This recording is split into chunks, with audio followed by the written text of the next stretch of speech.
Hi L friends, ಎಲ್ಲರೂ ಹೇಗಿದ್ದೀರಾ? Welcome back to my channel. ಬನ್ನಿ ಇವತ್ತಿನ ಎಪಿಸೋಡ್ ನೋಡ್ಕೊಂಬರೋಣ. ನನಗೆ ಒಂದು ಸ್ವಲ್ಪ ಹೆಲ್ತ್ ಇಶ್ಯೂಸ್ ಇತ್ತು ಅಂತ ಹೇಳಿ ನನಗೆ ವಾಯ್ಸ್ ಒಂದು ಸ್ವಲ್ಪ ಥ್ರೋಟ್ ಇನ್ಫೆಕ್ಷನ್ ಆಗಿತ್ತು. ಅದರಿಂದ ನಾನು ಒಂದು 2-3 ಡೇಸ್ ಸೀರಿಯಲನ್ನು ಅಪ್ಡೇಟ್ ಮಾಡೋಕ್ಕಾಗಿಲ್ಲ. ದಯವಿಟ್ಟು ಕ್ಷಮೆ ಇರಲಿ.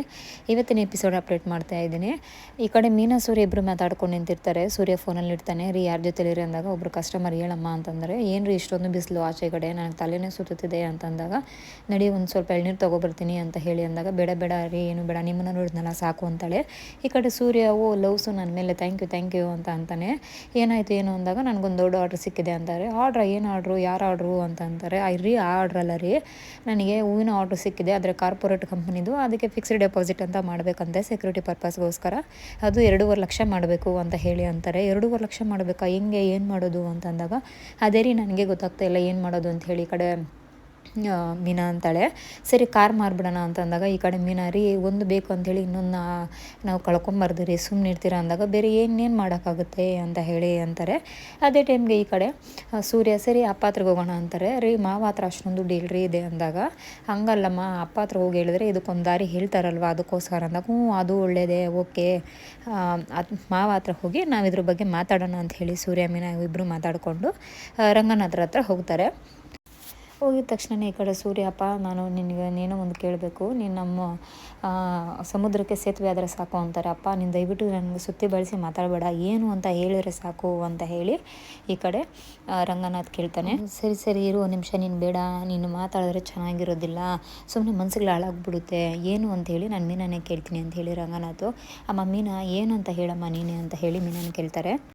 ಅದಕ್ಕೆ ಮೀನಾ, ಮಾವ ನನಗೆ ಒಂದು ದೊಡ್ಡ ಆರ್ಡರ್ ಸಿಕ್ಕಿದೆ, ಅದು ಕಾರ್ಪೊರೇಟ್ ಕಂಪನಿದು, 2.5 ಲಕ್ಷ ಫಿಕ್ಸ್ಡ್ ಡೆಪಾಸಿಟ್ ಮಾಡಬೇಕಂತೆ ಅಂತ ಹೇಳಿ ಈ ಕಡೆ ಮೀನಾ ಅಂತಾಳೆ. 2.5 ಲಕ್ಷ ಫಿಕ್ಸ್ಡ್ ಡೆಪಾಸಿಟ್ ಮಾಡಬೇಕಾ ಅಂತ ಹೇಳಿ ರಂಗನಾಥ್ ಶಾಕ್ ಆಗೋಗ್ತಾನೆ. ಮನೇಲಿ ಇವರು ಸಹ ಶಾಕ್ ಆಗೋಗ್ತಾರೆ. ಅಲ್ಲಮ್ಮ ಅಷ್ಟೊಂದು ದುಡ್ಡು ಎಲ್ಲಿಂದ ತೊಗೊಂಬರೋದು ಅಂತ ಹೇಳಿ ಅಂತ ರಂಗನಾಥ್ ಕೇಳಿದಾಗ, ಅದೇ ಮಾವ ನಮಗೂ ಗೊತ್ತಾಗ್ತಾ ಇಲ್ಲ, ಅದನ್ನೇ ನಿಮ್ಮನ್ನು ಕೇಳೋಣ ಅಂತ ಹೇಳಿ ನಾವು ಬಂದ್ರಿ ಅಂತ ಹೇಳಿ ಈ ಕಡೆ ಮೀನಾ ಅಂತಾರೆ. ಆ ಥರ ಮೀನಾ ಅಂದಿದ ತಕ್ಷಣವೇ ಈ ಕಡೆ ಮನೋಜ, ಮನೆ ಮಾರಬೇಕು ಅಂದ್ಕೊಂಡಿದ್ದೀರಾ? ಸಾಧ್ಯ ಇಲ್ಲ, ಮನೆಯೆಲ್ಲ ಮಾರಕ್ಕೆ ಹೋಗಬೇಡಿ, ಮನೆಯೆಲ್ಲ ಮಾರ ನಾವೆಲ್ಲ ಬೀದಿಗೆ ಬರಬೇಕಾಗುತ್ತೆ ಅಂತ ಹೇಳಿ ಅಂತಾರೆ. ಅದೇ ಟೈಮಿಗೆ ಈ ಕಡೆ ಶಾಂತಿನೂ ಸಹ, ನನ್ನ ಮನೆ ಮಾರಬೇಕು ಅಂತ ಹೇಳಿ ನೀವು ಪೀಟಿಕೆ ಆಗ್ತಾ ಇರೋದು ನನಗೂ ಗೊತ್ತಾಗ್ತಾ ಇದೆ, ನನ್ನ ಮನೆ ಬೇಕಾ ನಿಮಗೆ? ನಾನು ಯಾವುದೇ ಕಾರಣಕ್ಕೂ ನನ್ನ ಮನೆ ಬರ್ಕೊಡೋದಿಲ್ಲ ರೀ, ಇವಳಿಗೆ ನನ್ನ ಮನೆ ನಾನು ಯಾಕೆ ಬರ್ಕೊಡ್ಬೇಕು ಅಂತ ಹೇಳಿ ಈ ಕಡೆ ಶಾಂತಿ ಬೈತಾ ಇರ್ತಾಳೆ. ಈ ಕಡೆ ಸೂರ್ಯ, ಫಿಕ್ಸ್ಡ್ ಡೆಪಾಸಿಟ್ ಮಾಡಿದ್ರೆ ದುಡ್ಡು ಮತ್ತೆ ವಾಪಸ್ ಬರುತ್ತೆ, ಬೇರೆಯವ್ರ ಥರ ಬೇರೆ ಗುಳುಮ್ ಅಂತ ಹೋಗ್ಬಿಟ್ಟು ದುಡ್ಡನ್ನ ಎಲ್ಲಿದೆ ಅಂತ ಹುಡ್ಕೋ ಅಂಥ ಪರಿಸ್ಥಿತಿ ಇರಲ್ಲ ಅಂತ ಹೇಳಿ ಸೂರ್ಯ ಅಂತಾನೆ. ಅದಕ್ಕೆ ರಂಗನಾಥ್, ಸುಮ್ಮನಿರೋ, ಮನ್ಸಿಗೆ ಇವಾಗ ತಾನೇ ಒಂದಾಗ್ತಿದೆ, ಮತ್ತೆ ನೀನು ಮನಸ್ಸನ್ನ ಹಾಳು ಮಾಡಬೇಡ, ಒಂದು ನಿಮಿಷ ಸುಮ್ಮನಿರಪ್ಪ ಅಂತೇಳಿ ಈ ಕಡೆ ಸೂರ್ಯ ಅಂತಾನೆ. ಅಲ್ಲಪ್ಪ, ನಾವು ಮನೆ ಮಾರ್ತಿದ್ದೀರಿ, ಮನೆ ಬೇಕು ಅಂತೇಳಿ ಹೇಳ್ದವ್ರು ಯಾರು ಅಂತ ಹೇಳಿ ಸೂರ್ಯ ಕೇಳ್ತಾನೆ. ಈ ಕಡೆ ಮೀನನ್ನು ಸಹ, ಹೌದು ಅತ್ತೆ, ನೀವು ಮನೆ ಇಟ್ಟು ನಾನು ದುಡ್ಡು ಕೊಡ್ತೀನಂದ್ರೂ ಸಹ ನಾನು ಒಪ್ಪೋದಿಲ್ಲ, ಅದರ ಅವಶ್ಯಕತೆ ಖಂಡಿತವಾಗ್ಲೂ ನಮಗಿಲ್ಲ, ಮನೆ ಮಾರ್ತೀರಂದ್ರೂ ನಾನು ಸಹ ಅದನ್ನು ಒಪ್ಪೋದಿಲ್ಲ ಅಂತ ಹೇಳಿ ಈ ಕಡೆ ಮೀನನ್ನು ಸಹ ಅಂತಾಳೆ. ಶ್ರುತಿ ಮತ್ತು ರವಿ, ಅಲ್ಲ ಅತ್ತೆ, ಅವರು ಮನೆಯನ್ನು ಮಾರಿ ಕೊಡಿ ಅಂತ ಅಂದಲೇ ಇಲ್ವಲ್ಲ ಅಂತ ಹೇಳಿ ಈ ಕಡೆ ಮೀನಾಗೆ ಇವರಿಗೆ ಸಪೋರ್ಟ್ ಮಾಡ್ತಾರೆ. ಸರಿ, ಈಗ ದುಡ್ಡಿಗೆ ಏನು ಮಾಡ್ಕೊತೀರಾ ಅಂತ ಕೇಳಿದಾಗ, ಅಪ್ಪ ನನ್ನ ಹತ್ರ ಒಂದು ಐಡಿಯಾ ಇದೆ, ನಾನು ಈ ದುಡ್ಡನ್ನ ಅಜ್ಜಿನ ಕೇಳ್ತೀನಿ ಅಂದಾಗ, ಸರಿನಪ್ಪ, ನೀನು ಅಜ್ಜಿನ ದುಡ್ಡು ಕೇಳೋದಕ್ಕೆ ನನ್ನ ಪರ್ಮಿಷನ್ ಯಾಕೆ ಕೇಳ್ತಾ ಇದ್ದೀನಿ ಅಂದಾಗ, ಯಾವುದಕ್ಕೂ ಒಂದು ಮಾತು ನಿನಗೆ ಹೇಳ್ಬೇಕಲ್ಲಪ್ಪ, ಅದಕ್ಕೆ ಹೇಳ್ತಾ ಇದ್ದೀನಿ ಅಂತ ಹೇಳಿ ಸೂರ್ಯ ಅಂತಾನೆ. ಅದಕ್ಕೆ ರಂಗನಾಥ್, ಸರಿನಪ್ಪ, ನಿನಗೆ ಯಾವುದು ಒಳ್ಳೇದು ಅನ್ಸುತ್ತೋ ಅದು ಮಾಡು, ಕೇಳು, ಅಮ್ಮ ಇದ್ದರೆ ಕೊಡ್ತಾರೆ, ಇಲ್ಲ ಅಂದರೆ ಇಲ್ಲ ಅಂತ ಹೇಳಿ ಅಂತಾರೆ. ಅದಕ್ಕೆ ಸೂರ್ಯನು ಸಹ, ಸರಿ ಅಪ್ಪ ಆಯಿತು, ನಾನು ಅಜ್ಜಿನ ಕೇಳ್ತೀನಿ ಅಂತ ಹೇಳಿ ಅಂತಾರೆ. ಅಲ್ಲಿಗೆ ಎಲ್ಲರೂ ಎದ್ದು ಹೊರಗಡೆ ಹೋಗ್ತಾರೆ. ಈ ಕಡೆ ಮೀನಾ ಸೂರ್ಯ ಇಬ್ಬರು ಮಾತಾಡ್ಕೊಂಡು ನಿಂತಿರ್ತಾರೆ. ಈ ಕಡೆ ಮೀನಾ, ಅಲ್ಲರಿ ಅಷ್ಟು ದುಡ್ಡು ಅಜ್ಜಿ ಹತ್ರ ಹೆಂಗ್ರಿ ಇರುತ್ತೆ, ಅವರು ಹೋಗಿ ದುಡ್ಡು ಹೆಂಗ್ರಿ ಕೊಡ್ತಾರೆ, ನನ್ನ ಹತ್ರ ಒಂದು ಐಡಿಯಾ ಇದೆ ರೀ, ಫೈನಾನ್ಸ್ ಲಾಸ್ಟ್ ಟೈಮ್ ನಮ್ಗೆ ದುಡ್ಡು ಕೊಟ್ಟಿದ್ರಲ್ಲ, ಅವ್ರ ಹತ್ರ ಹೋಗಿ ದುಡ್ಡನ್ನ ಕೇಳಿದ್ರೆ ಹೇಗಿರುತ್ತೆ ಅಂದಾಗ, ಅದು ಒಳ್ಳೆಯ ಐಡಿಯಾನೇ, ಅವ್ರನ್ನ ಕೇಳಿದ್ರೆ ಅವರು ಕೊಡ್ಬೋದಲ್ವಾ ಅಂತ ಅಂತಾರೆ. ಹೌದು ರೀ, ಸರಿ ಹೇಳಿದ್ರು, ನಿನಗೇನೇ ಅಮೌಂಟ್ ಬೇಕಾದರೂ ನಾನು ನಿಮ್ಗೆ ಹೆಲ್ಪ್ ಮಾಡ್ತೀನಿ ಅಂತ ಹೇಳಿ ನಾನು ಹೋಗಿ ಅವ್ರ ಹತ್ರ ಕೇಳ್ಕೊಂಬರ್ತೀನಿ ರೀ ದುಡ್ಡನ್ನ ಅಂತ ಹೇಳಿ ಈ ಕಡೆ ಸೂರ್ಯಗೆ ಮೀನಾ ಒಪ್ಪಿಸ್ತಾಳೆ. ಸರಿ ಆಯಿತಮ್ಮ, ಏನಿದ್ರು ನೀನು ಕೇಳ್ಕೊಂಬ ದುಡ್ಡು ಅಂತ ಹೇಳಿ ಸೂರ್ಯನ ಸಹ ಒಪ್ಕೊತಾನೆ. ಈ ಕಡೆ ಶಾಂತಿ ಕಸ್ತೂರಿ ಮನೆಗೆ ಬಂದು ಕೂತ್ಕೊಂಡಿರ್ತಾಳೆ. ಕಂಪ್ಲೀಟಾಗಿ ನಮಗೆ ಕೇಸರಿ ಭಾತು ಎಲ್ಲ ಏನೇನು ಬೇಕು ಅಂತ ಹೇಳಿ ಎಲ್ಲ ಮಾಡಿಸ್ಕೊಂಡು ತಿಂತಾ ಇರ್ತಾಳೆ. ಏನಿದು ಸ್ವೀಟ್ ಮಾಡು ಅಂತ ಹೇಳಿದ್ದೆ ಏನು ಅಂತಂದರೆ, ಹೌದು ನಿನಗೊಂದು ಗುಡ್ ನ್ಯೂಸ್ ಇದೆ, ಹೇಳ್ತೀನಿ, ವೆಯ್ಟ್ ಮಾಡು ಅಂತ ಅಂತಾರೆ. ಏನಕ್ಕೆ ವೆಯ್ಟ್ ಮಾಡಬೇಕು ಅಂದಾಗ, ಯಾರಿಗೋ ಒಬ್ರಿಗೋಸ್ಕರ ಬರೋದು ಬರ್ತಿದ್ದಾರೆ, ಅವ್ರಿಗೋಸ್ಕರ ನಾನು ವೆಯ್ಟ್ ಮಾಡ್ತಿದ್ದೀನಿ, ನೀನು ಒಂದು ನಿಮಿಷ ಇರೇ, ನಾನು ನಿನಗೆ ಹೇಳ್ತೀನಿ, ಎಲ್ಲ ನನಗೆ ಹಾಕ್ಬಿಟ್ಟ ಅಥವಾ ಅವ್ರಿಗೂ ಇದೆಯಾ ಅಂದಾಗ, ಇಲ್ಲ ಕಣೆ ಇನ್ನೂ ಇದೆ ಅಂಥೇಳಿ ಈ ಕಡೆ ಕಸ್ತೂರಿ ಅಂತಾಳೆ. ಅವ್ರು ಮಾತಾಡ್ತಾ ಇರೋ ಟೈಮಿಗೆ ವಿಶಾಲಾಕ್ಷಮ್ಮ ಆ ಕಡೆ ಬರ್ತಾಳೆ.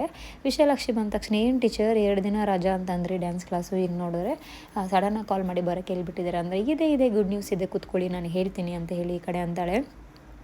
ಅದಕ್ಕೆ ಈ ಕಡೆ ಅವ್ರ ಫ್ರೆಂಡಿಗೆ, ಶಾಂತಿ ಅವ್ರ ಫ್ರೆಂಡಿಗೆ, ಕಸ್ತೂರಿಗೆ ಹೋಗ್ಬಿಟ್ಟು ಗೋಡಂಬಿ ದ್ರಾಕ್ಷಿ ಅದೆಲ್ಲ ಹಾಕಿ ಒಂದು ಸ್ವಲ್ಪ ಜಾಸ್ತಿನೇ ಹಾಕ್ಬಿಟ್ಟು ಇವರಿಗೆ ಕೇಸರಿಬಾತ್ ತೊಗೊಂಬ ಅಂತ ಹೇಳ್ತಾರೆ. ಸರಿ ಅಂತ ಹೇಳಿ ಅವಳು ಸಹ ತೊಗೊಂಬರ್ತಾಳೆ. ಈ ಕಡೆ ಏನು ಟೀಚರ್ ಏನು ಮ್ಯಾಟ್ರು ಅಂದಾಗ ನನಗೆ ಆರ್ಡ್ರ್ ಬಗ್ಗೆ ಗೊತ್ತಾಯಿತು. 2.5 ಲಕ್ಷ ಫಿಕ್ಸೈಡ್ ಮಾಡಬೇಕಂತೆ ಕಾರ್ಪೊರೇಟದು. ಮಾತಾಡ್ತಾಯಿದ್ರು ಮನೆ ಹಡ ಇಕ್ಕಬೇಕು ಅಂತ ಹೇಳಿ. ಬಟ್ ನಾನು ಅದಕ್ಕೆ ಒಪ್ಪಲಿಲ್ಲ ಅಂತ ಹೇಳಿ ಈ ಕಡೆ ಅಂತಾರೆ.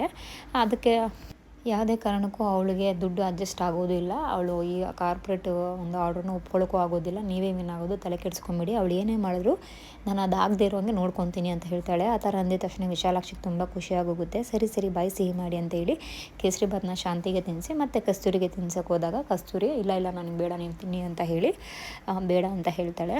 ಅದಕ್ಕೆ ಈ ಕಡೆ ಸರಿ ಟೀಚರ್ ಆಯಿತು ನಾನು ಹೊರಡ್ತೀನಿ, ಒಳ್ಳೇದಾಗಲಿ ಅಂತ ಹೇಳಿ ಅಲ್ಲಿಂದ ವಿಶಾಲಾಕ್ಷಿಗೆ ಹೊರಡೋಗ್ತಾಳೆ. ಈ ಕಡೆ ಕಸ್ತೂರಿ ಏನು ಶಾಂತಿ ನೀನು ಏನು ಮಾಡ್ತಾ ಇದೀಯಾ? ಇಬ್ಬರು ನಿನ್ನ ಸೊಸೆ ಅಂದರೆ ಶಾಂತಿ ಮತ್ತು ಶಾಂತಿ ಸೊಸೆ ಅಂದರು ಮೀನಾ ರೋಹಿಣಿ. ನಿನಗೆ ರೋಹಿಣಿ ಹೆಂಗೋ ಮೀನಾನು ಅದೇ ಥರ ಅಲ್ವಾ? ನಿನ್ನ ಸೊಸೆ ಚೆನ್ನಾಗಿ ಉದ್ಧಾರ ಆದರೆ ನಿನಗೂ ಇನ್ಕಮ್ ಬರುತ್ತೆ ಅಲ್ವಾ? ಯಾಕೆ ಈ ಥರ ಎಲ್ಲ ಮಾಡ್ತಾ ಇದೆಯಾ? ಯಾಕೆ ಅಷ್ಟೊಂದು ದ್ವೇಷ ಅವಳ ಮೇಲೆ, ಮೀನಾ ಮೇಲೆ? ಅವಳು ಏನು ನಿನಗೆ ಅಂಥದ್ದು ಮಾಡಿದ್ದಾಳೆ? ಒಳ್ಳೆ ಮನಸ್ಸವಳು, ಒಳ್ಳೆಯವಳು ಅಂದರೆ ಒಳ್ಳೆ ಮನಸ್ಸಲ್ಲಿ ಇರೋಳು, ಒಳ್ಳೆ ಕೆಲಸ ಮಾಡುವಂಥವಳು, ಒಳ್ಳೆ ಮನಸ್ಸಿರೋರಿಗೆ ಈ ಥರ ಯಾಕೆ ಮಾಡ್ತಾ ಇದೆಯಾ ಶಾಂತಿ? ನನಗೆ ಯಾಕೋ ಇದೆಲ್ಲ ಇಷ್ಟ ಆಗ್ತಾಯಿಲ್ಲ. ನೀನು ಇದೇ ವಿಚಾರಕ್ಕೆ ಕೇಸರಿಬಾತ್ ಮಾಡು ಅಂತ ಹೇಳಿದ್ರೆ ಖಂಡಿತವಾಗ್ಲೂ ನಾನು ಮಾಡ್ತಾ ಇರಲಿಲ್ಲ ಅಂತ ಹೇಳಿ ಶಾಂತಿ ವಿರುದ್ಧವಾಗಿ ಹೇಳ್ತಾಳೆ. ಸಾಕು ಮುಚ್ಚೆ ಬಾಯಿ, ಏನು ಈ ಥರ ಮಾತಾಡ್ತೀಯಾ? ನನಗೆ ರೋಹಿಣಿ ಉದ್ಧಾರ ಆದರೂ ಪರವಾಗಿಲ್ಲ, ಮೀನಾ ಮಾತ್ರ ಉದ್ಧಾರ ಆಗಬಾರ್ದು. ಅವಳು ಕಟ್ಕೊಂಡು ಅವ್ರ ಅಮ್ಮ ಯಾವ ಜಾಗದಲ್ಲಿದ್ದಾಳೆ ಅದೇ ಜಾಗದಲ್ಲಿ ಅವಳು ಬಿದ್ದಿರಬೇಕು ಅಂತ ಹೇಳಿ ಈ ಕಡೆ ಶಾಂತಿ ಅಂತಾಳೆ. ಶಾಂತಿ ಮಾತಿಗೆ ಈ ಕಡೆ ಕಸ್ತೂರಿಗೆ ತುಂಬ ಕೋಪ ಬರುತ್ತೆ. ತುಂಬ ಮೋಸ ಕಣೆ, ಒಬ್ಬೊಬ್ಬರು ಒಂದೊಂದು ಸೊಸೆನೂ ಒಂದೊಂದು ಥರ ನೋಡ್ತೀಯಲ್ಲ. ರೋಹಿಣಿ ಕಂಪೇರ್ ಮಾಡಿದ್ರೆ ಮೀನಾನೇ ಎಲ್ರಿಗಿಂತ ಎತ್ತಿದ ಕೈ ಅಂತ ಹೇಳಿ ಕಸ್ತೂರಿ ಅಂತಾಳೆ. ಸರಿ ಅಂತ ಹೇಳಿ ಬೈದು ಆ ಕಡೆ ಕಳಿಸ್ತಾಳೆ. ಈ ಕಡೆ ಫೈನಾನ್ಸಿಯವ್ರ ಹತ್ರ ಮೀನಾ ಬಂದು ದುಡ್ಡನ್ನ ಕೇಳೋಕ್ಕೆ ಬರ್ತಾಳೆ. ಸರ್ ಮನೆ ಹತ್ರ ಹೋಗಿದ್ದೆ, ನೀವು ಇರಲಿಲ್ಲ, ಅದಕ್ಕೆ ಆಫೀಸ್ ಹತ್ರ ಬಂದೆ. ನೀವು ಲಾಸ್ಟ್ ಟೈಮ್ ಹೇಳಿದಿರಲ್ವಾ ನಾನು ನಿಮಗೆ ಹೆಲ್ಪ್ ಮಾಡ್ತೀನಿ ಫೈನಾನ್ಷಿಯಲಿ ಅಂತ ಹೇಳಿ ಕಾರ್ಪೊರೇಟ್ ಆರ್ಡ್ರನ್ನ ಒಪ್ಕೊಂಡಿದ್ದೀನಿ, ನನಗೆ 2.5 ಲಕ್ಷ ಬೇಕಿತ್ತು ಅಂತಾರೆ. ಅದಕ್ಕೆ ಒಳ್ಳೇದಾಗ್ಲಮ್ಮ, ಆದರೆ ನಾನು ಕೊಡೋಕ್ಕಾಗೋದಿಲ್ಲ, ಬೇರೆ ಸಣ್ಣ ಪುಟ್ಟದಾದರೆ ಹೇಳು ಮಾಡ್ತೀನಿ, ಬಟ್ ಇದಾದರೆ ಖಂಡಿತವಾಗ್ಲೂ ಬೇಡ, ನಾನು ಇದಕ್ಕೆ ಕೊಡೋಕ್ಕಾಗೋದಿಲ್ಲ ಅಂತ ಹೇಳಿ ಅಂತಾರೆ. ಆದರೆ ಮೀನಾ ಎಷ್ಟು ಕನ್ವಿನ್ಸ್ ಮಾಡಿದ್ರು ಸಹ ಅವರು ಒಪ್ಪೋದಿಲ್ಲ. ಇಲ್ಲಮ್ಮ ಖಂಡಿತವಾಗ್ಲೂ ನಾನು ಕೊಡೋಕ್ಕಾಗೋದಿಲ್ಲ, ಬೇರೆ ಸಣ್ಣ ಪುಟ್ಟ ಆರ್ಡ್ರ್ಗಳಿಗಾದರೆ ಕೊಡ್ಬೋದು, ಇಂಥ ದೊಡ್ಡ ಕಾರ್ಪೊರೇಟ್ ಕಂಪ್ನಿಗಳಿಗೆಲ್ಲ ನಾನು ನಿಮಗೆ ದುಡ್ಡು ಕೊಡೋಕ್ಕಾಗೋದಿಲ್ಲ, ದಯವಿಟ್ಟು ಕ್ಷಮಿಸು ಅಂತ ಹೇಳ್ತಾರೆ. ಅದಕ್ಕೆ ಮೀನಾನು ಸಹ ಸರಿ ಆಯಿತು ಅಂತ ಹೇಳಿ ಅಲ್ಲಿಂದ ಹೊರಡ್ತಾಳೆ. ಆ ಥರ ಹೇಳಿದ ತಕ್ಷಣ ಈ ಕಡೆ ಮೀನಾ ತುಂಬ ಹತ್ಕೊಂಡು ಆಚೆ ಬರ್ತಾಳೆ. ಅದೇ ಟೈಮಿಗೆ ಅವರ ಫೈನಾನ್ಸಿಯವರ ಅವರ ಪಿ ಎ ಏನಿರ್ತಾರೆ ಅವ್ರು ಬಂದು ಯಾಕೆ ಏನಾಯಿತು, ಅವ್ರು ತುಂಬ ಒಳ್ಳೆಯವರಲ್ವ, ಯಾಕೆ ದುಡ್ಡು ಕೊಟ್ಟಿಲ್ಲ ಅಂದರೆ ಅವಳು ಅಪೋಸಿಟ್ ಮಾಡಿಕೊಂಡ್ರು ವಿಶಾಲಾಕ್ಷಿನ. ಅವಳು ಇನ್ನೂ ಅಪೋಸಿಟ್ ಮಾಡಿಕೊಂಡು ಇನ್ನೂ ಆರ್ಡ್ರ್ ಚೆನ್ನಾಗಿ ಮಾಡಿದ್ರೆ ಇವ್ರ ಜೀವಕ್ಕೆ ಅಪಾಯ, ಅದಕ್ಕೋಸ್ಕರ ನಾನು ಕೊಟ್ಟಿಲ್ಲ, ಅದರಿಂದ ಅವ್ರಿಗೆ ಅಪಾಯ ಇದೆ ಅಂತಲೇ ನಾನು ದುಡ್ಡು ಕೊಟ್ಟಿಲ್ಲ. ಒಂದು ವೇಳೆ ಅದನ್ನೆಲ್ಲ ಆದರೆ ನಾಳೆ ದಿವಸ ನಮಗೂ ತೊಂದರೆ ಆಗುತ್ತೆ ಅಂತ ಹೇಳಿ ಈ ಕಡೆ ಇವರು ಮಾತಾಡ್ಕೊತಾ ಇರ್ತಾರೆ. ಈ ಕಡೆ ಸೂರ್ಯ ಡ್ರೈವ್ ಮಾಡ್ಕೊಂಡು ಬರ್ತಾ ಇರ್ತಾನೆ. ಅದೇ ಟೈಮ್ಗೆ ಅವರು ಪೊಲೀಸರು ಅಡ್ಡ ಹಾಕ್ಕೊತಾರೆ. ಫಸ್ಟ್ ಇವನು ಡ್ರಿಂಕ್ ಆ್ಯಂಡ್ ಡ್ರೈವ್ ಚೆಕ್ ಮಾಡಿ ಅಂತಾರೆ. ಸರ್ ನಾನು ಕುಡ್ದಿಲ್ಲ ಸರ್, ನನ್ನ ಮಾತು ಕೇಳಿ ಅಂತೇಳಿ ಈ ಕಡೆ ಅಂತಾರೆ. ಯಾರು ಗೊತ್ತು ಕುಡ್ದಿದ್ದೀರೋ ಇಲ್ವೋ, ಇವರೆಲ್ಲ ಪ್ರೊಫೆಷನಲ್ ಡ್ರಿಂಕರ್ಸು, ತೊಗೊಬನ್ನಿ ಮಿಷಿನು, ಡ್ರಿಂಕ್ ಆ್ಯಂಡ್ ಡ್ರೈವ್ ಮಿಷಿನ್ನ ತೊಗೊಬಂದು ಅವ್ರ ಬಾಯಲ್ಲಿ ಇಡಿ, ನಾನು ಹೇಳೋವರೆಗೂ ಅವ್ರ ಬಾಯಲ್ಲಿ ಇರಬೇಕು ಅಂತಾರೆ. ಈ ಕಡೆ ಸೂರ್ಯ ಸರ್ ಇದೆಲ್ಲ ಜಾಸ್ತಿ ಆಯಿತು, ಯಾಕೆ ರಿವೆಂಜ್ ತೊಗೊತಾ ಇದ್ದೀರಾ ಅಂತೇಳಿ ಅಂತಾರೆ. ನಾನು ಯಾಕ್ರಿ ರಿವೆಂಜ್ ತೊಗೊಂಡ್ಲಿ ನಿಮ್ಮ ಮೇಲೆ ಅಂಥೇಳಿ ಈ ಕಡೆ ಪೊಲೀಸ್ ಅಂತಾರೆ. ಅದಕ್ಕೆ ಸೂರ್ಯ ಇನ್ನೇನು ಸರ್ ಕುಡ್ದಿಲ್ಲ ಅಂತಂದ್ರು ಡ್ರಿಂಕ್ ಆ್ಯಂಡ್ ಡ್ರೈವ್ ಚೆಕ್ ಮಾಡ್ತಾ ಇದ್ದೀರಲ್ಲ, ಕುಡ್ದಿಲ್ಲ ನಾನು ಕಾಣಿಸೋದಿಲ್ಲ ನನ್ನ ನೋಡಿದ್ರೆ ಅಂದಾಗ, ಅಯ್ಯೋ ಪ್ರೊಫೆಷನಲ್ ಕುಡ್ಕರಿಗೆ ನಾವು ಏನಂತ ಹೇಳೋಕ್ಕಾಗುತ್ತೆ, ಯಾವುದಕ್ಕೂ ಚೆಕ್ ಮಾಡಬೇಕಲ್ಲ, ನಮ್ಮ ಕೆಲಸ ನಾವು ಮಾಡ್ತಾ ಇದ್ದೀರಿ, ನಮಗೆ ನೀವು ಕೋಪ್ರೇಟ್ ಮಾಡಬೇಕು, ಒಂದು ವೇಳೆ ನೀವು ಮಾಡಿಸ್ಕೊಂಡಿಲ್ಲ ಅಂದರೆ ನಿಮ್ಮ ಕಾರ್ ಮುಂದಕ್ಕೆ ಹೋಗಲ್ಲ ಅಂತೇಳಿ ಅಂತಾರೆ. ಅದಕ್ಕೆ ಸೂರ್ಯ ಸರಿ ಆಯಿತು ಅಂಥೇಳಿ ಡ್ರಿಂಕ್ ಆ್ಯಂಡ್ ಡ್ರೈವ್ ಚೆಕ್ ಮಾಡಿಕೊಂಡು ಅಲ್ಲಿಂದ ಮುಂದೆ ಬರ್ತಾನೆ. ಈ ಕಡೆ ಮೀನಾ ಅವರಮ್ಮ ಮನೆಗೆ ಬಂದು ದುಡ್ಡಿನ ಬಗ್ಗೆ ಹೇಳ್ತಾ ಇರ್ತಾಳೆ. ಅಮ್ಮ ಏನು ಮಾಡಬೇಕು ಅಂತ ಗೊತ್ತಾಗ್ತಾಯಿಲ್ಲ ನನಗೆ ಅಂದಾಗ ಅವರಮ್ಮ 2.5 ಲಕ್ಷ ಎಲ್ಲಿಂದನೇ ತೊಗೊಂಬರೋದು, ಅವ್ರು ಯಾರೋ ಫೈನಾನ್ಸರ್ ಇದ್ದಾರೆ ಅಂತಂದ್ರಲ್ಲ ಅವ್ರನ್ನ ಕೇಳಬೇಕಿತ್ತು ಅಂದಾಗ, ಕೇಳಿದೆಮ್ಮ ಅವರಿಲ್ಲ ಅಂತಂದ್ಬಿಟ್ರು ಅಂತ ಹೇಳಿ ಅಂತಾರೆ.